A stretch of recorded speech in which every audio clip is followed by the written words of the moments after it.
This is based on a Reddit story of one family's experience in the Philippines. I used to laugh at ghost stories. Then my family moved into a house in Quezon City that would haunt us forever. What happened inside those four walls nearly destroyed my family, and to this day, I can't close my eyes at night without seeing that face staring back at me from the darkness. This is my true story. And if you're watching this alone, you might want to turn on the lights. My family never believed in the supernatural. Growing up in the Philippines, you hear stories all the time about the White Lady of Ballet Drive, about headless priests wandering Manila, about aswang lurking in the provinces. But those were just stories, right? We were city people. My dad was an engineer, my mom a school teacher, and my older brother was a stubborn skeptic. Me? I was just an ordinary 17-year-old kid, loved basketball, hated homework, and definitely did not believe in ghosts. All that changed in May of 2019, the day we moved into that cursed house. We'd been renting a tiny apartment in Sampaloc, but my parents wanted something better. So when a friend of my dad's offered us a place in Quezon City for cheap, 3 bedrooms, a small yard, plenty of space, it felt like a blessing. My mum called it our new start. But the first time we saw the house, I felt something off. It looked ordinary enough. 2 stories, faded yellow paint, rusty gate, mango tree out front.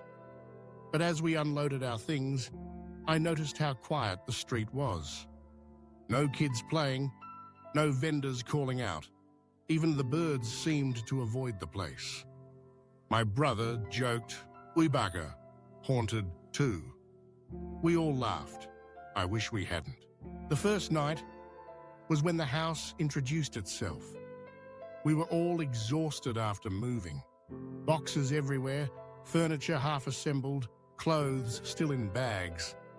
My dad decided we'd sleep in the living room together for the first night, just to avoid the chaos upstairs. It was humid, even with the electric fan blowing.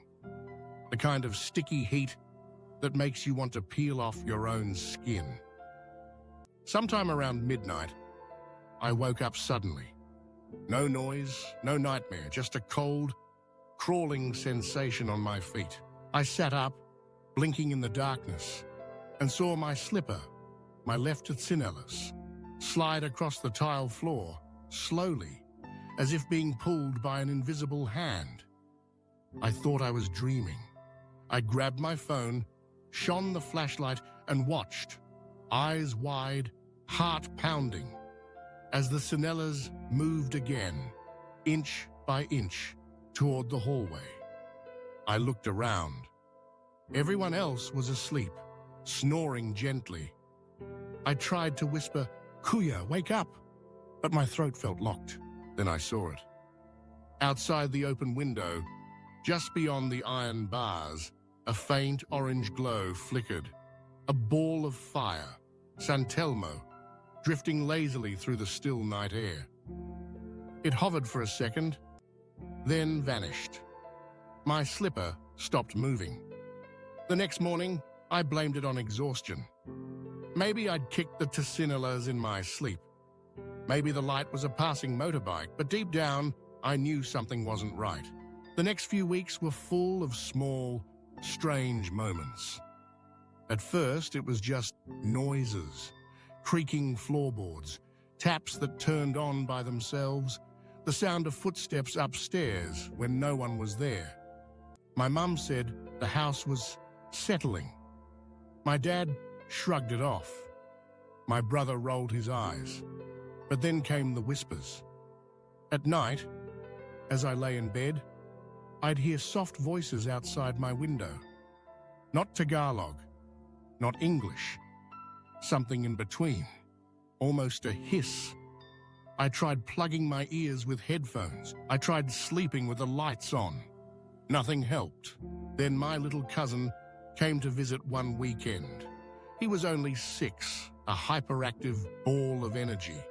He ran around the house, exploring every nook and cranny, but after 10 minutes, he ran back to my mum, pale and shaking.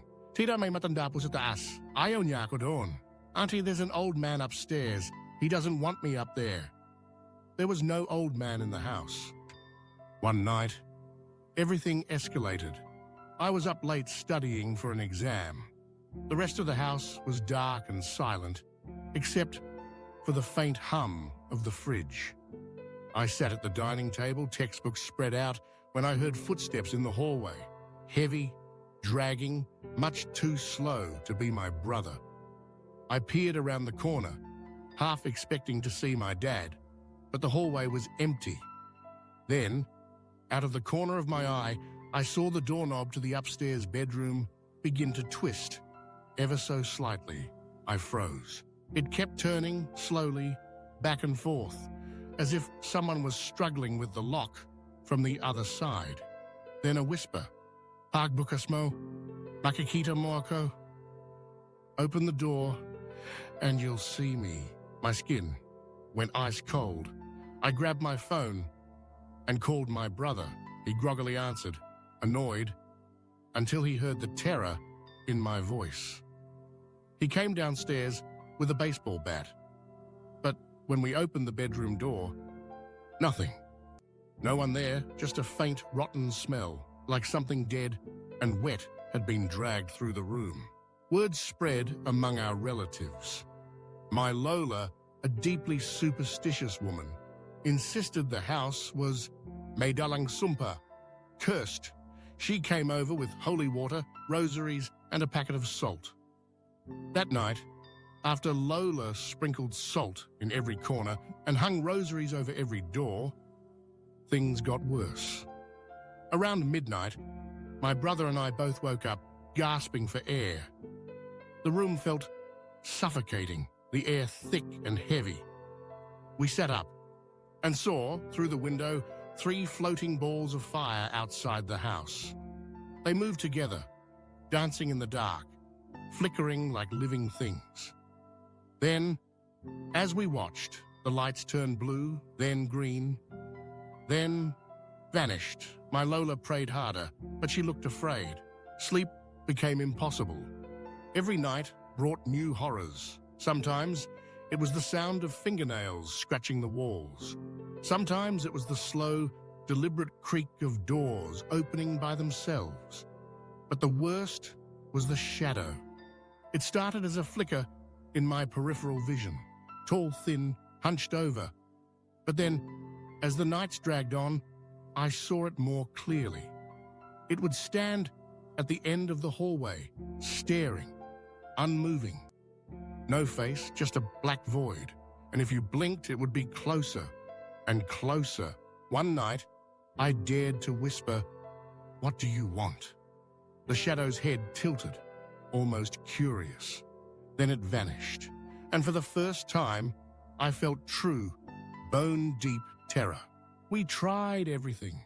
Prayers, salt, even a visit from a local albilario healer. He walked through the house, muttering incantations, burning incense, waving a bundle of herbs. He stopped at the foot of the stairs and stared up, his face pale. "There's something old here," he said. "Not human. It doesn't want you here." He warned us not to look in the mirrors at night. He said whatever was in the house fed on fear. We tried to stay brave, but the attacks became more frequent. One night, I woke up with scratches on my arms, thin, bloody lines that hadn't been there before. My brother's nose bled for no reason. My mum started sleepwalking, ending up in the yard, with no memory of how she got there. The house was eating us alive. It was a scorching afternoon when our neighbor, Mang Tonyo, came over while my dad was watering the plants.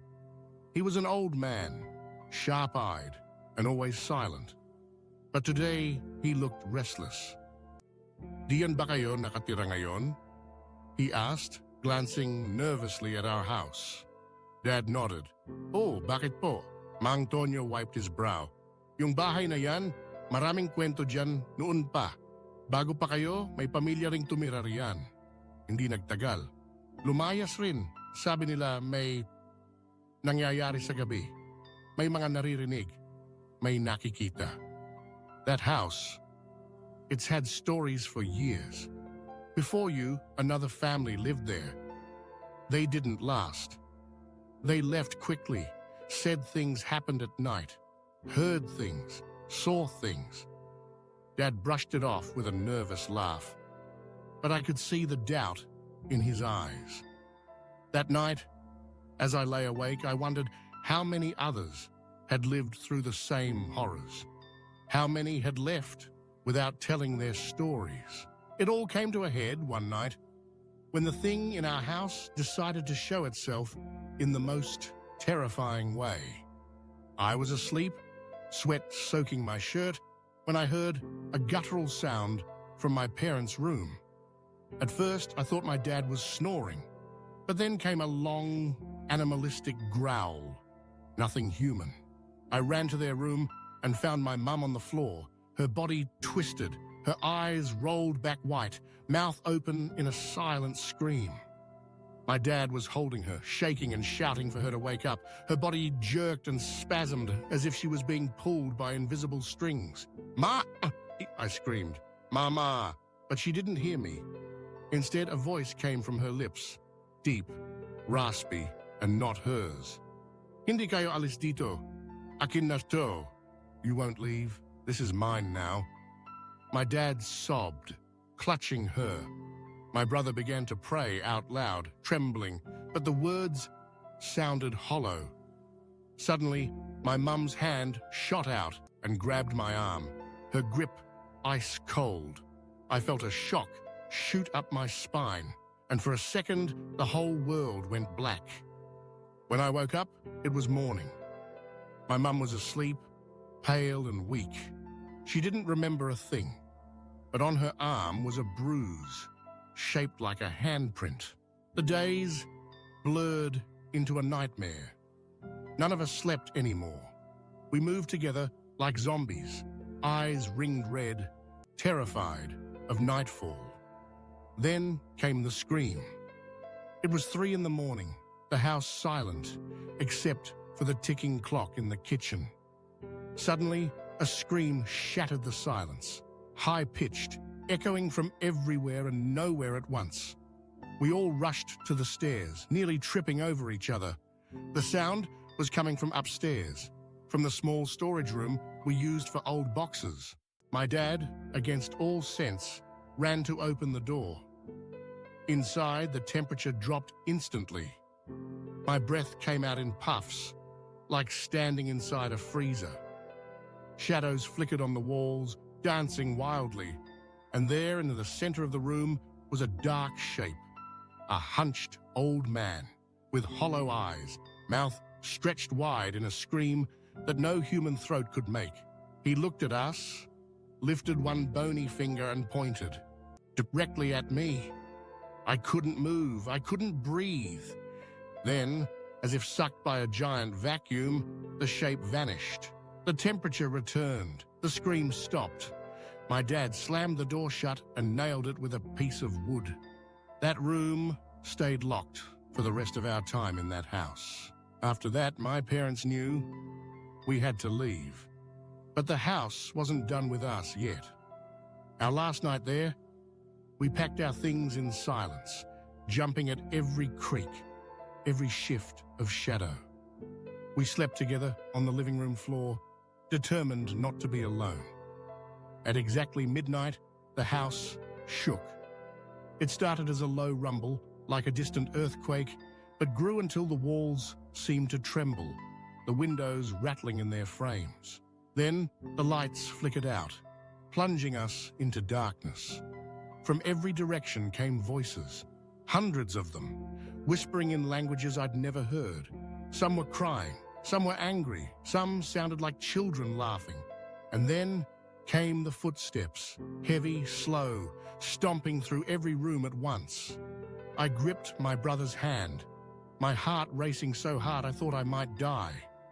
The footsteps stopped outside the living room door, a single booming knock.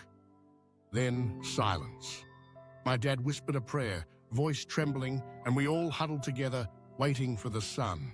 When morning finally came, it was as if the house released us. The air felt lighter, the shadows faded, and for the first time in weeks, we heard birds outside. We left everything behind. Furniture, clothes, even family photos. We just wanted to get out alive. As we loaded the car, I looked back one last time, and there, standing in the upstairs window, was the shadowy old man.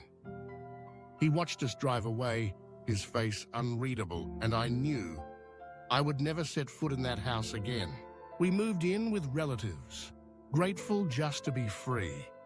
But even now, years later, the nightmares follow me. Sometimes I hear whispers outside my window at night. Sometimes I see slippers move on their own, or catch a flicker of orange light in the corner of my eye. And sometimes, when I close my eyes to sleep, I see that old man waiting at the end of the hallway. They say some houses are built on cursed ground. Some are simply evil.